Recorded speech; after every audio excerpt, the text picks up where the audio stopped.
O nosso assunto de hoje é psicologia e religião. Muitos às vezes me perguntam se é correto abordar psicologia e religião. Se não tem que ser separado uma coisa da outra. E na verdade, não dá para separar psicologia da religião. A religião acompanha o homem desde que o mundo é mundo. O homem sempre se ligou a uma religião. E trazendo agora para o nosso país, para o Brasil, mais de 90% da população brasileira são religiosos. E que a religião faz parte da vida do ser humano. Não tem como separar religião da psicologia.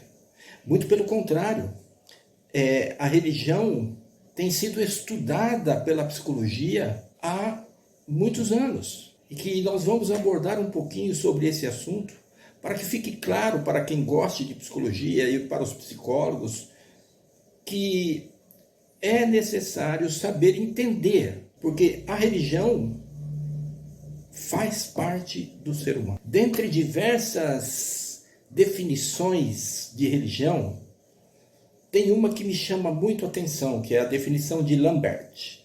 Religião é uma organização que supõe no fundamento da realidade empírica uma realidade supra-empírica, que é Deus, deuses, espíritos e alma, com a qual é possível comunicar-se por meio de símbolos, que são preces, ritos, meditação, etc. E que de modo a procurar um domínio e uma realização que ultrapassam os limites da realidade objetiva. O que Lambert está querendo dizer com isso? Ele está dizendo que por trás de um objetivo existe um mundo espiritual. Entende? Que ele chama esse mundo espiritual de supra-empírico. E ele diz que há uma conexão e que é possível o ser humano se conectar com esse mundo sobrenatural. É isso que Lambert diz.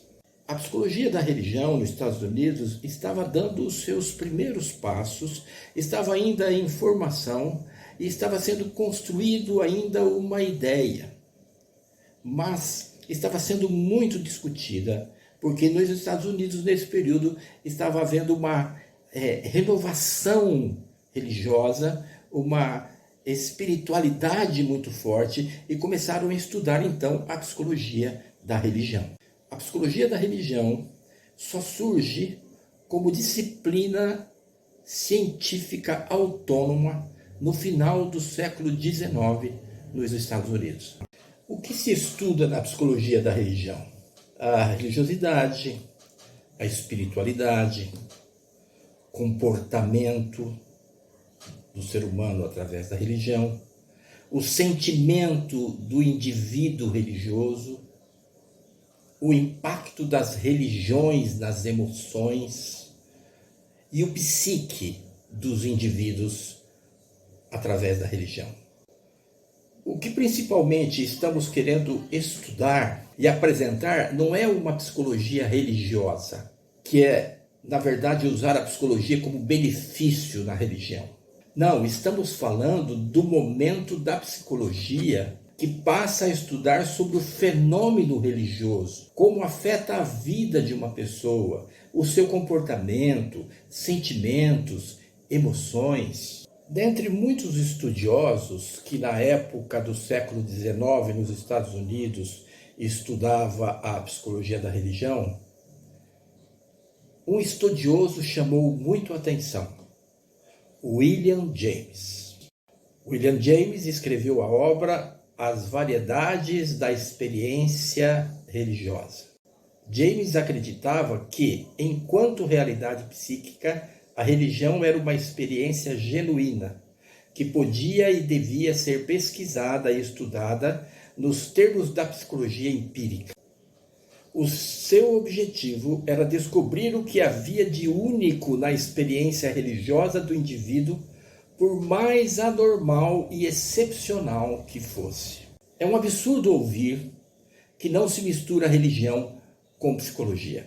Desde o início da história, se vocês buscarem, encontrarão vários estudiosos antes desse acontecimento da psicologia nos Estados Unidos que já estudavam e queriam entender a psicologia da religião. Vou citar alguns deles: Pierre Janet, Charcot, Jean-Martin Charcot, Wundt.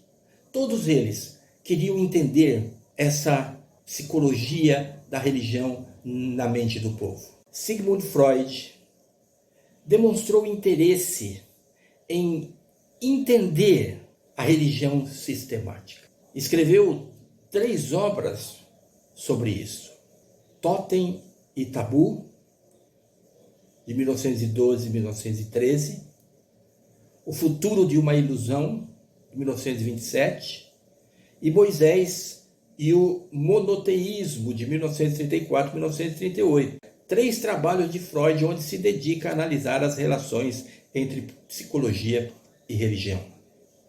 Freud era de origem religiosa.